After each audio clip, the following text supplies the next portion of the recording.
Hello students, good morning to all of you and welcome to online classes conducted by Amrit Senior Secondary School. Students, आज हमारा main course का 6th lesson है जिसे हम start करने जा रहे हैं। लेसन का नाम है ऑन सेइंग प्लीज़ और ये लेसन लिखा है A.G. गार्डनर ने।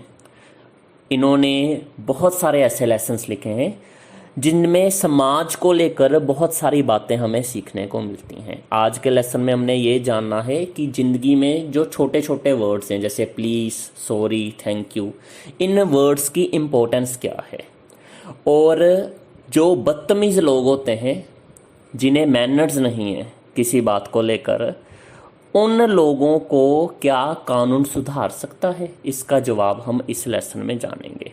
असल में इस लेसन में बहुत सारी स्टोरीज छोटी छोटी कर दी गई हैं और ये अपने आप में एक कंप्लीट ऐसे टाइप लेसन है। पार्ट 1 जो कि पेज 51 पर दिया है, आज हम उसे स्टार्ट करने जा रहे हैं। Starting introduction. This essay tells us about the value of good manners. इस लेसन में या इस एसे में हमें बताया गया है अच्छे आदतों की वैल्यू, अच्छे मैनर्स के ज़िंदगी में मूल्य क्या है। Bad manners are anti social.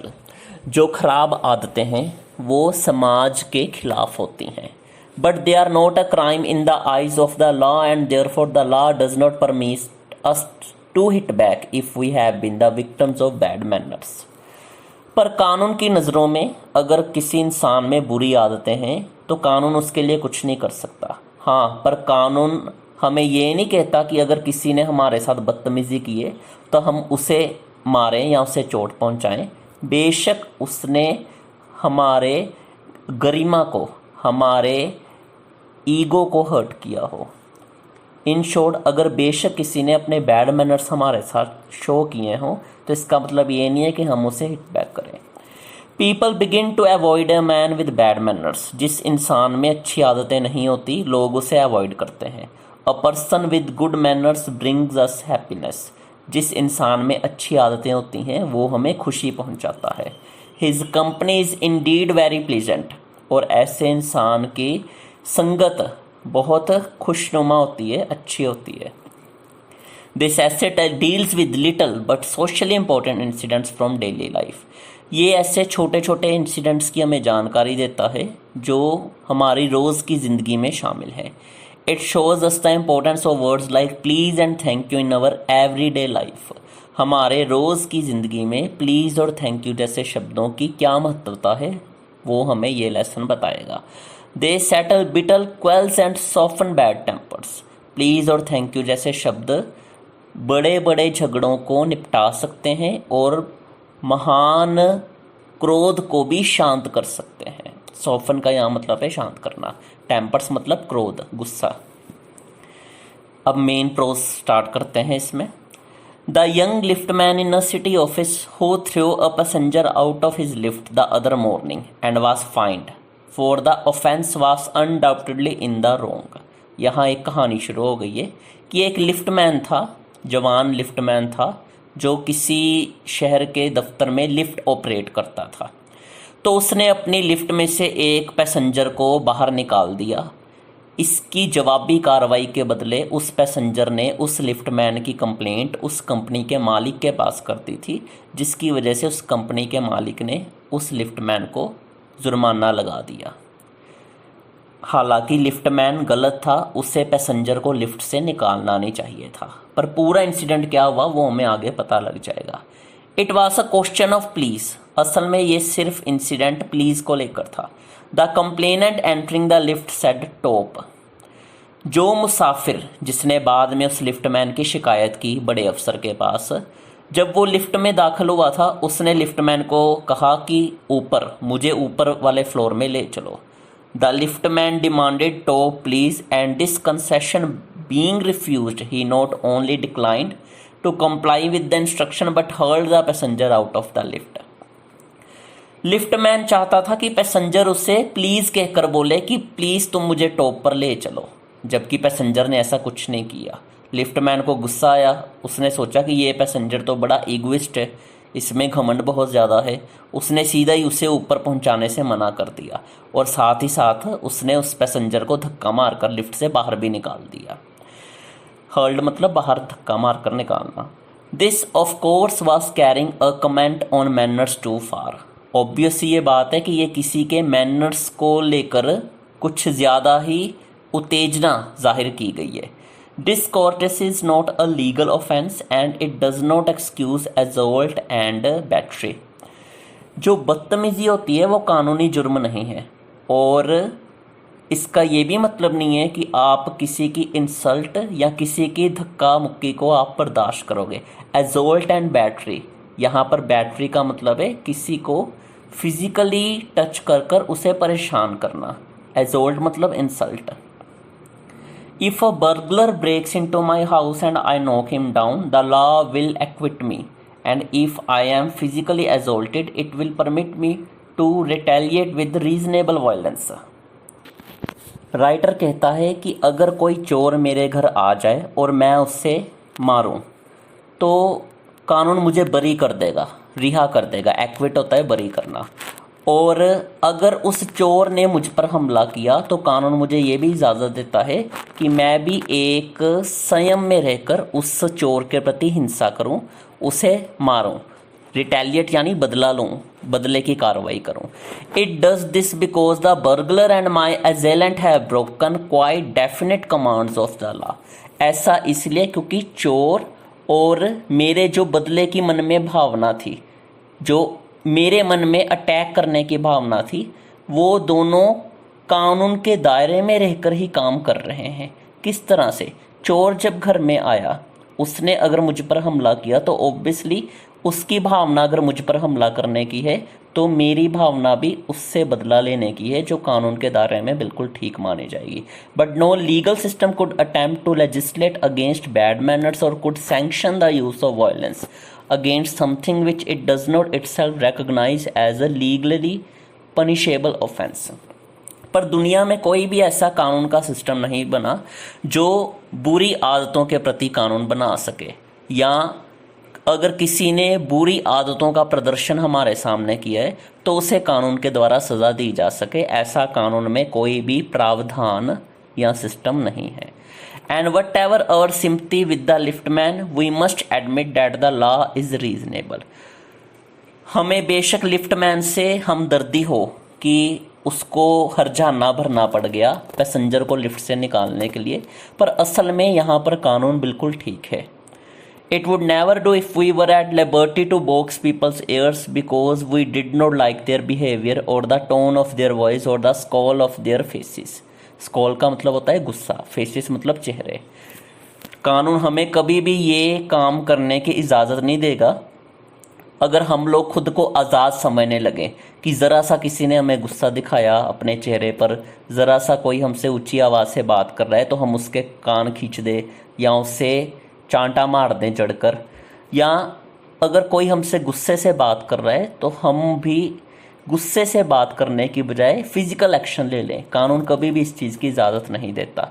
Our fish would never be idle and the gutters of the city would run with blood all day.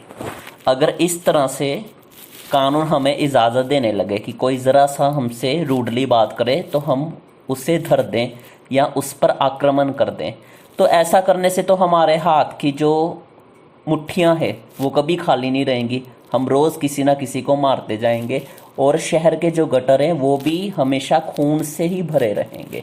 यहाँ पर राइटर ये चीज़ मजाक में या व्यंग में कह रहा है। I may be as uncivil as I may please and the law will protect me against violent retaliation. मैं चाहूँ तो जितना मर्जी बदतमीज़ बन जाऊँ, जितनी मेरी मर्जी हो, और कानून फिर भी मुझे हिंसात्मक कार्रवाई से बचाने की कोशिश करेगा। बदतमीज़ी मैं कर सकता हूँ पर हिंसात्मक रवैया नहीं अपना सकता। आई मे बी हॉटी और boorish and there is no penalty to pay except the penalty of being written down an ill mannered fellow. Haughty और बुरिश, हॉटी मतलब एरोगेंट, घमंड भरा, बुरिश मतलब जो हर किसी को अपने व्यवहार से नीचा दिखाने की कोशिश करे।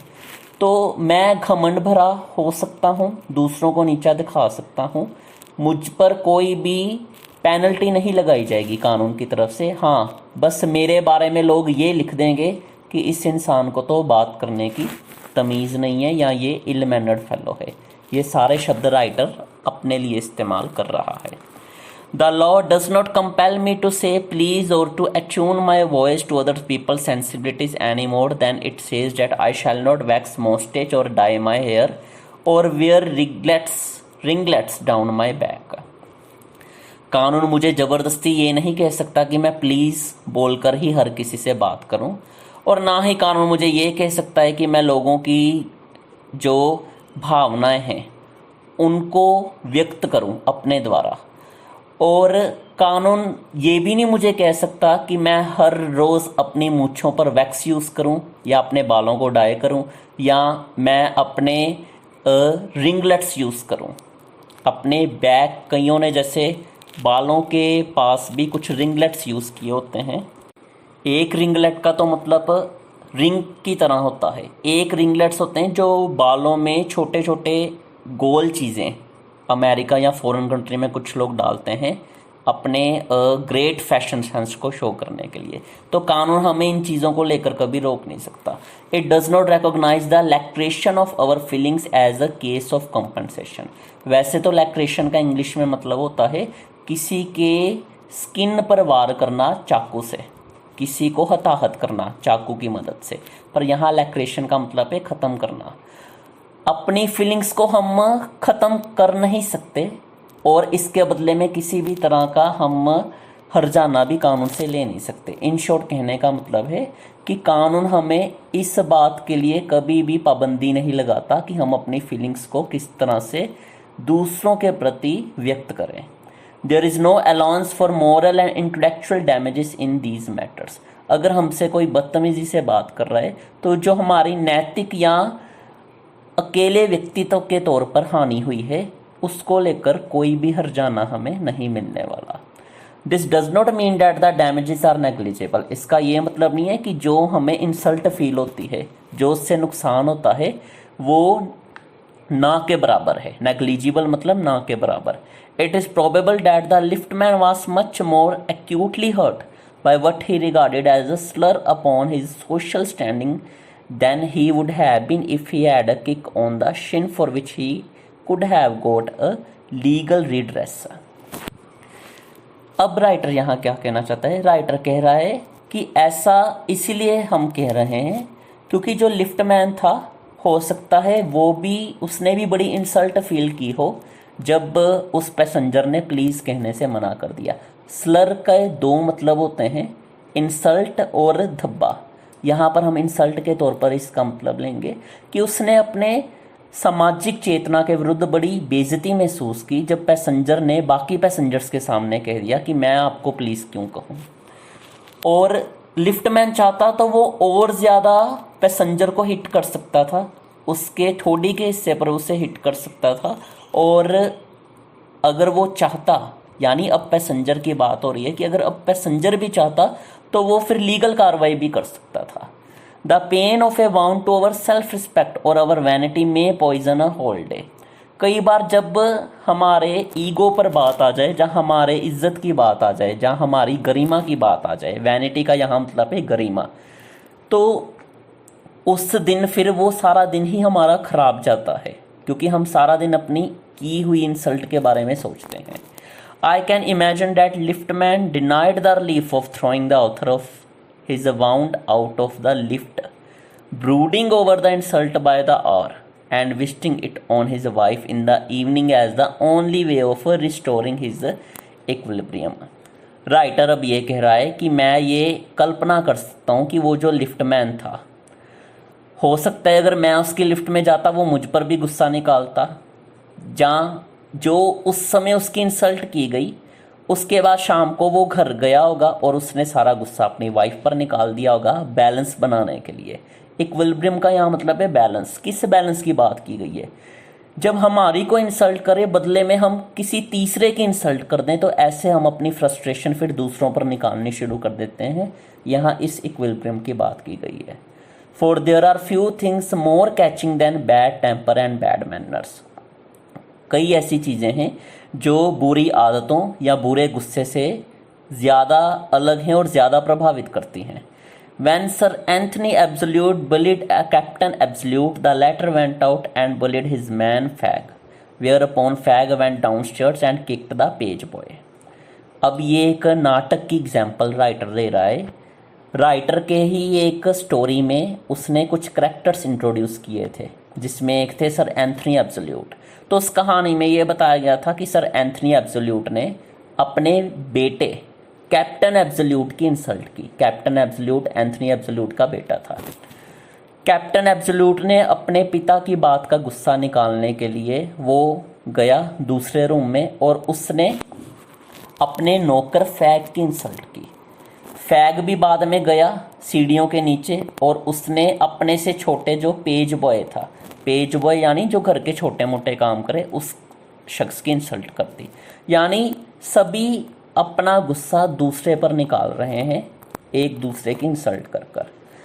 Probably the man who said top to the lift man was really only getting back on his employer who had not said good morning to him because he himself had been henpecked at breakfast by his wife, to whom the cook had been insolent because the housemaid had answered her back। अब writer यहाँ भी अपनी कल्पना लगा रहा है, अपनी imagination व्यक्त कर रहा है। राइटर कह रहा है कि हो सकता है जो पैसेंजर आया था लिफ्ट में, जिसने गुस्से से लिफ्ट मैन को कह दिया कि मुझे ऊपर जल्दी लेकर चलो, हो सकता है वो अपने मालिक से नाराज़ हो।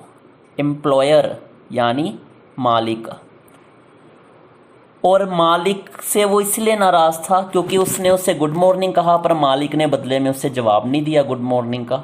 और मालिक इसलिए नाराज़ था क्योंकि मालिक की उसकी वाइफ ने इंसल्ट की थी नाश्ते के टेबल पर। वाइफ ने इसलिए उसकी इंसल्ट की क्योंकि रसोइया जो था उस घर का, उसने ढंग से या इज्जत से बातचीत नहीं की थी अपनी मालकिन से। और जो उस घर की नौकरानी थी उसने रसोइये को जवाब दिया था पलटकर। तो इस तरह से ये चेन रिएक्शन हो रहा है, यानी नौकरानी ने रसोइये को जवाब दिया, रसोइये ने मालकिन को जवाब दिया, मालकिन ने अपने हस्बैंड के साथ लड़ाई की। हस्बैंड यानी जो एक कंपनी का बॉस भी था, उसने उस व्यक्ति को गुड मॉर्निंग का जवाब नहीं दिया जो उसे विश कर रहा था। तो ये एक तरह से चेन रिएक्शन बन गया, सभी एक दूसरे को नीचा दिखाने की कोशिश कर रहे हैं। Bad manners probably do more to poison the stream of the general life than all the crimes in the calendar. पूरे साल में, पूरे कैलेंडर वर्ष में जितने भी क्राइम्स होते हैं, कैलेंडर यानी 365 दिनों की यहाँ बात हो रही है कि जितने भी साल में क्राइम होते हैं वो इतने हानिकारक नहीं है जितने बुरी आदतों की वजह से हम अपनी ज़िंदगी और औरों की ज़िंदगी को जहरीला बनाते हैं। For one wife who gets a black eye from an otherwise good-natured husband, there are 100 who live a life of martyrdom under the shadow of a morose temper। कोई भी ऐसी पत्नी जिसे उसका हस्बैंड बेशक अच्छा हो पर किसी बात पर उसे आंखें दिखाने लगे या उस पर गुस्सा होने लगे, तो ऐसे कई 100 लोग आपको रोज़ मिल जाएंगे जो पल पल मरते हैं, पल पल शहादत देते हैं अपनी गुस्से की वजह से। यहाँ शहादत देने का मतलब सचमुच का मरना नहीं है, यहाँ मतलब है कि लोग अंदर से लोग दुखी होते हैं किसी दूसरे के गुस्से की वजह से। But all the same the law cannot become the guardian of our private manners. पर उसी टाइम अगर देखा जाए, कानून हम सभी की सुरक्षा नहीं कर सकता, हमारे प्राइवेट ज़िंदगी में हम जिस तरह से मैनर्स शो करते हैं उससे लेकर। No decalogue could cover the vast area of offences and no court could administer a law which governed our social civilities, our speech, the tilt of our eyebrows and all our moods and manners। दुनिया में ऐसी कोई महान किताब, ग्रंथ नहीं लिखा गया कानून को लेकर, कोई ऐसा संविधान नहीं बनाया गया जिसमें मैनर्स को लेकर अपराधों की भी चर्चा की गई हो। कोई दुनिया में ऐसा कोर्ट नहीं बना जो हमें ये सिखाए कि हमें तमीज़दार कैसे बनना है, अपनी भाषा कैसे सुधारनी है, अपने आईब्रोज को हमने सिंपल सीधा कैसे रखना है। यानी आईब्रोज को गुस्से से किसी दूसरे की तरफ घुमाकर हमने नहीं देखना।